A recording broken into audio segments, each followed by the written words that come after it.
Hello friends, అందరు ఎలా ఉన్నారు?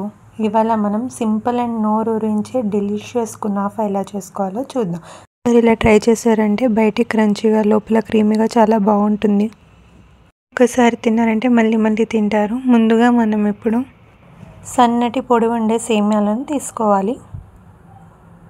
చూసారు కదా, ఇలా సన్నగా పొడవుగా ఉండాలి.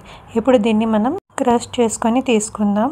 ఇలా పొడవుగా ఉంటే తినేటప్పుడు మనకు అంత కంఫర్టబుల్గా ఉండదు, కాబట్టి మనం ఇలా ఎంత వీలైతే అంత క్రష్ చేసుకుంటే మంచిగా క్రంచీగా ఉంటుంది. చూసారు కదా, ఇలా చిన్న చిన్న పీసెస్ వచ్చేలాగా మంచిగా క్రష్ చేసుకోవాలి. ఇలా చేసుకొని దీన్ని ఇప్పుడు పక్కకు పెట్టుకుందాం. ఇప్పుడు కస్టర్డ్లోకి మీకు నచ్చిన డ్రై ఫ్రూట్స్ పౌడర్ చేసుకొని పెట్టుకోవాలి. నేను ఇక్కడ పిస్తా పౌడర్, అలాగే బాదం పౌడర్ కూడా, షుగర్ పౌడర్ కూడా తీసుకున్నాను. ఇప్పుడు కస్టర్డ్లోకి వేయడానికి మనం ఒక బౌల్ తీసుకొని 2 స్పూన్స్ దాకా పిస్తా పౌడర్, 2 స్పూన్స్ దాకా బాదం పౌడర్, లేదా మీకు నచ్చిన డ్రై ఫ్రూట్ని మిక్సర్లో పెట్టుకొని దాని పౌడర్ తీసుకోవాలి. ఇక్కడ నేను 4 స్పూన్స్ ఆఫ్ డ్రై ఫ్రూట్స్ తీసుకున్నాను, అలాగే 2 స్పూన్స్ ఆఫ్ షుగర్ తీసుకుంటున్నాను. మీకు బాగా ఎక్కువ స్వీట్గా కావాలనుకుంటే మీరు ఇంకొక స్పూన్ షుగర్ యాడ్ చేయొచ్చు. ఇప్పుడు దీన్ని అంతా మంచిగా మిక్స్ చేసుకోవాలి. ఇలా మిక్స్ చేసుకున్నాక మనం పక్కకు పెట్టుకుందాం. ఇప్పుడు ఒక ప్యాన్ పెట్టుకొని అందులో ఒక 2 స్పూన్ల దాకా నెయ్యి వేసుకోవాలి. నెయ్యి అంతా కరిగాక మనం క్రష్ చేసుకున్న సేమియా ఉంది కదా, అదంతా ఇందులో వేసుకొని మంచి గోల్డెన్ కలర్ వచ్చేదాకా ఫ్రై చేసుకోవాలి. ఇది ఒక 2 మినిట్స్ పాటు టైం పడుతుంది. ఇలా ఒక 2 మినిట్స్ పాటు మంచిగా ఫ్రై చేసుకోవాలి.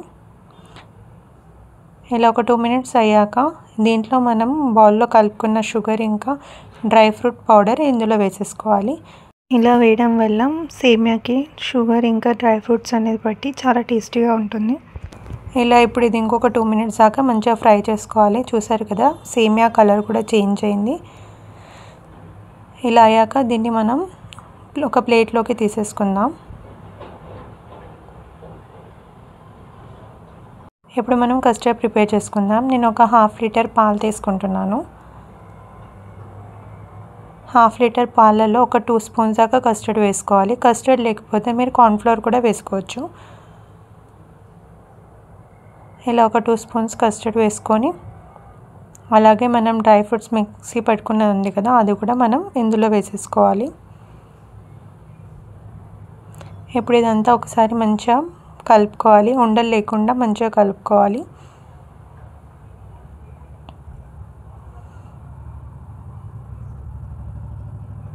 ఇలా ఉండలేకుండా అంతా మంచిగా కలిపాక దీన్ని ఇప్పుడు పక్కకు పెట్టుకుందాం. ఇప్పుడు మళ్ళీ గ్యాస్ ఆన్ చేసుకొని ప్యాన్ పెట్టుకోవాలి. ప్యాన్ వేడెక్కాక అందులో మనం ఇంకొక 1/2 లీటర్ పాలు వేసేసుకుందాం.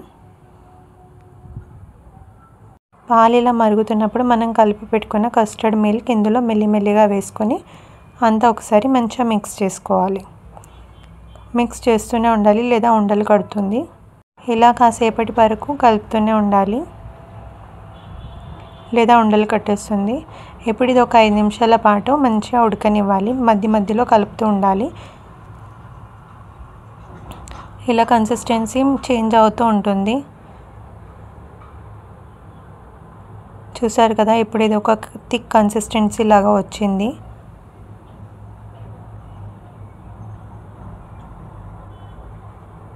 ఇది ఇప్పుడు మనకు క్రీమీ కన్సిస్టెన్సీ వచ్చేదాకా ఇలానే ఉంచాలి. ఇలా మధ్య మధ్యలో అంతా మంచిగా కలుపుకుంటూ ఉండాలి. ఇది ఒక 5 నిమిషాల పాటు టైం పడుతుంది.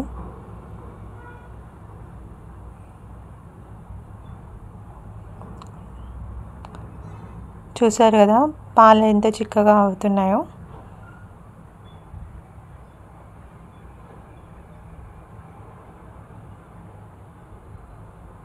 ఇలా ఒక 3-4 నిమిషాల పాటు మరిగాక ఇందులో మనం ఒక కప్ షుగర్ వేసుకుందాం.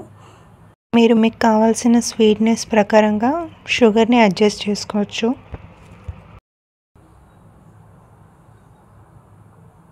ఇలా షుగర్ వేసాక మొత్తం షుగర్ అంతా కరిగేదాకా ఇలా తిప్పుతూ ఉండాలి. ఇప్పుడు పైకి వెళ్ళి యాలకులు, కొంచెం డ్రై ఫ్రూట్ పౌడర్ వేసుకొని గ్యాస్ ఆఫ్ చేసుకొని దీన్ని పక్కకు పెట్టేసుకుందాం. ఇప్పుడు అంతా ఒకసారి మళ్ళీ మంచిగా కలుపుకోవాలి. ఇలా అన్ని రెడీ అయ్యాక ఇప్పుడు మనం కునాఫాని లేయరింగ్గా చేసుకుందాం. ముందుగా మనం ఫ్రై చేసుకున్న సేమియాని 2 ఈక్వల్ పోర్షన్ లాగా డివైడ్ చేసుకోవాలి. ఇలా ఒక సర్వింగ్ బౌల్ తీసుకొని అందులో ఒక పోర్షన్ అంతా సేమియా వేసేసుకోవాలి. ఇప్పుడు దీన్ని స్పూన్తో కొంచెం కొంచెంగా ఇలా స్ప్రెడ్ చేసుకోవాలి. స్పూన్ లేదా గ్లాస్ యూజ్ చేస్తూ ఇలా ప్రెస్ చేసుకుంటూ ఒక లేయర్ లాగా ఫామ్ చేసుకోవాలి. ఇప్పుడు దీనిపైన మనం తయారు చేసుకున్న కస్టర్డ్ని ఒక థిక్ లేయర్ లాగా వేసేసుకోవాలి. దీనిపైన ఇప్పుడు సాఫ్ట్ హ్యాండ్స్తో మళ్ళీ ఇంకొక లేయర్ లాగా వేసేసుకోవాలి. ప్రెస్ చేయొద్దు, ప్రెస్ చేస్తే అదంతా కస్టర్డ్లోకి వెళ్తుంది. అందుకని ప్రెస్ చేయకుండా సాఫ్ట్ హ్యాండ్స్తో ఇలా పైన ఫింగర్స్తో అటు ఇటు స్ప్రెడ్ చేసుకుంటూ మొత్తం ఒక లేయర్ లాగా ఫామ్ చేసుకోవాలి.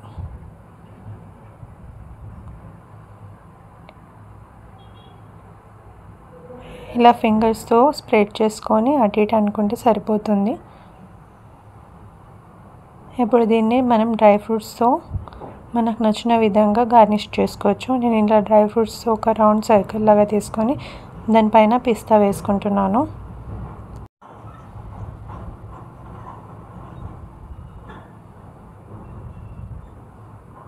ఇలా మీకు నచ్చిన డిజైన్స్లో మీకు నచ్చిన విధంగా మీకు నచ్చిన డ్రై ఫ్రూట్స్ వాడుకుంటూ మీరు గార్నిష్ చేసుకోవచ్చు.